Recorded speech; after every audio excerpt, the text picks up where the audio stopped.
اگلی ہے سورت نور، اور یہ ہے 24 سورت قرآن پاک کی، اور یہ آیت نمبر 2 ہے۔ اس میں اللہ تعالیٰ نے زانی عورتوں اور زانی مردوں کی بات کی ہے،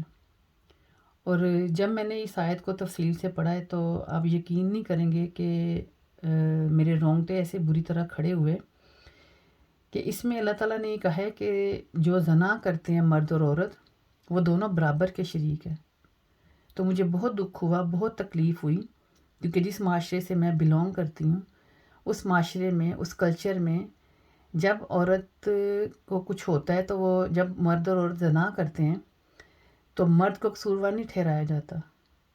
مرد کے گھر والے یہ کہتے ہیں کہ عورت نے اپنے آپ کو مرد کے آگے پیش کر دیا۔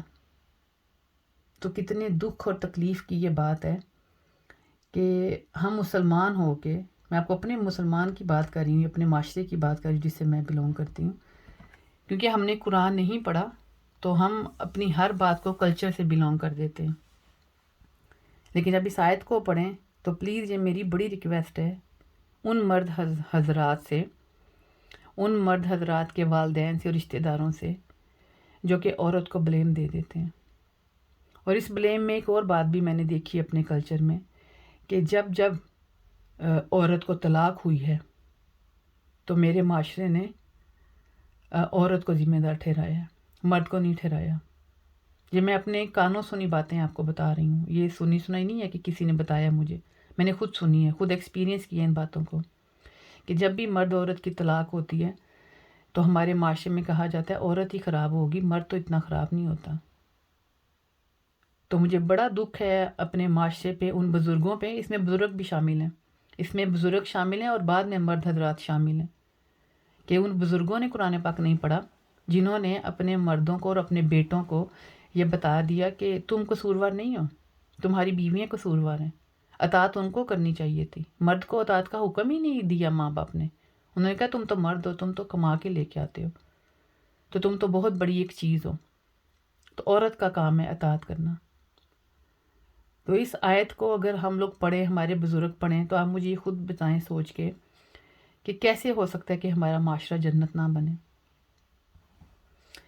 اور اسی سورت نور کی آیت نمبر 3 میں اللہ تعالیٰ فرما رہے ہیں کہ زنا کوئی معمولی جرم نہیں ہے، یہ بہت بڑا گناہ عظیم ہے، اور اس گناہ میں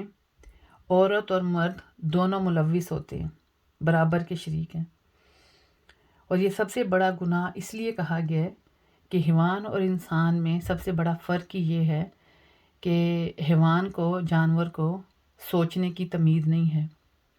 تو اگر وہ اپنی جسمانی تسکین کے لیے جانوروں والے کام کرتا ہے تو اگر ہم انسان بھی اسی طرح ہی کریں جانور کی طرح تو پھر ہمارے میں اور اس میں فرق نہیں رہتا۔ اور دوسری اتنی بڑی مثال اللہ تعالیٰ نے دی کہ جب ایک مرد اور عورت زنا کرتے ہیں تو اس کے پیچھے جو پہلے میں بات کر چکی ہوں اس آیت میں آ گئی کہ وہ دونوں ہم خیال ہیں۔ اگر ان دونوں میں سے ایک کہا گیا ہے، کسی ایک کو پوائنٹ آؤٹ نہیں کیا گیا کہ عورت پاک باز ہوتی تو نہ ہوتا، نہیں، اللہ تعالیٰ کہہ رہے کہ ان دونوں میں سے اگر ایک پاک باز ہوتا تو زنا کا امکان ہی نہ ہوتا۔ تو کتنی خوبصورت آیتیں اور کتنی ڈیپتھ کی یہ آیتیں ہیں۔ یہ میں آپ سے بار بار ریکویسٹ کر رہی ہوں کہ پلیز اپنے بچوں کے لیے، ہمیں یہ قرآن پاک پڑھنے کے لیے اور اپنے لیے یہ بہت ضروری ہے کہ ہم اپنے بچوں کو جب سکھائیں کہ ہمارا قرآن کیا کہہ رہا ہے تو ہمارے پاس اس قرآن کا نالج ہو، یہ بہت ضروری چیز ہے۔ یہ اتنی تکلیف دہ بات مجھے لگی ہے کہ کیوں عورت کو ہمیشہ قصوروار ٹھہرایا گیا میرے معاشرے میں۔ اور اللہ تعالیٰ کہہ رہا ہے کہ جو مومن ہیں وہ اس طرح کے تعلق رکھتے ہی نہیں ہیں، کیونکہ زنا کو اس لیے بھی گناہ عظیم کہا گیا کہ جو انسان اپنی عزت کی حفاظت نہیں کر سکتا، اپنے جذبات کی حفاظت نہیں کر سکتا، وہ انسان کہلانے کا حقدار ہی نہیں ہے۔ کتنی بڑی بات ہے۔ آگے آیت نمبر 4 ہے، اس میں دیکھیں پھر وہ زنا کی بات ہو رہی تھی تو آگے اللہ تعالیٰ نے پاک دامن عورتوں کے بارے میں بات کر دی۔ تو اس کی میں ڈیٹیل میں نہیں جاؤں گی، اس لیے کیونکہ یہ کافی ساری جو آیتیں ہیں، آیت نمبر 4، 5، 6، 7، 8 اور 9، یہ ان عورتوں کے بارے میں یہاں پہ ذکر ہے جن کے اوپر تہمت لگا دی جاتی ہے اور ان کی کیا سزا ہے،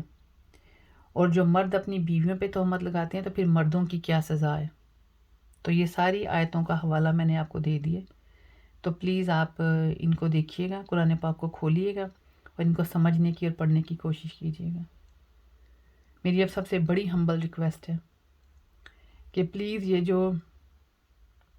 میں نے سیریز شروع کی ہے، قرآن پاک کو کھولیں اور دل سے پڑھنے کی کوشش کریں اور دعا کریں کہ ہم اپنی آنے والی نسلوں کو بچا سکیں،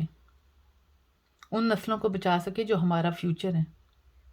اور جب ہم نے جانا ہے، ماں باپ نے دنیا سے رخصت ہو کے اوپر جانا ہے، تو ہم نے اپنے ہر عمل کا حساب دینا ہے۔ ہمارے سے پوچھا جائے گا کہ تم اپنی اولادوں کو چھوڑ کے آئے ہو تو کیا دے کے آئے ہو، تو ہم کیا کہیں گے، کیا دے کے آئے ہیں ہم ان کو؟ پیسہ سکھانا دے کے آئے ہیں، پیسہ کمانا، کما لو، کسی بھی روپ میں کما لو، حلال حرام نہیں بتایا گیا، رشتے میں حلال حرام نہیں بتایا گیا، مرد کی ذات کو بہت اوپر کر دیا گیا اور عورت کو بہت نیچا کر دیا گیا۔ تو پلیز میری اب سب سے بڑی ہمبل ریکویسٹ ہے کہ اس کو کھولیں، اس کو پڑھیں، اس کو سمجھنے کی کوشش کریں۔ میں آپ سب کے لیے دعا گو ہوں اور آپ میرے لیے دعا گو رہیے گا کہ ہم اس کے اوپر عمل کر سکیں۔ اللہ تعالیٰ ہمیں عمل میں آسانیاں دے، اللہ تعالیٰ ہمیں قلب سلیم عطا فرمائے، اور ہم غور و فکر کریں کہ ہم کر کیا رہے ہیں اپنی زندگی کے ساتھ۔ انشاءاللہ تعالیٰ ایک نئے غور و فکر کے ساتھ دوبارہ آپ کی خدمت میں کل حاضر ہوں گی۔ تب تک کے لیے اللہ حافظ۔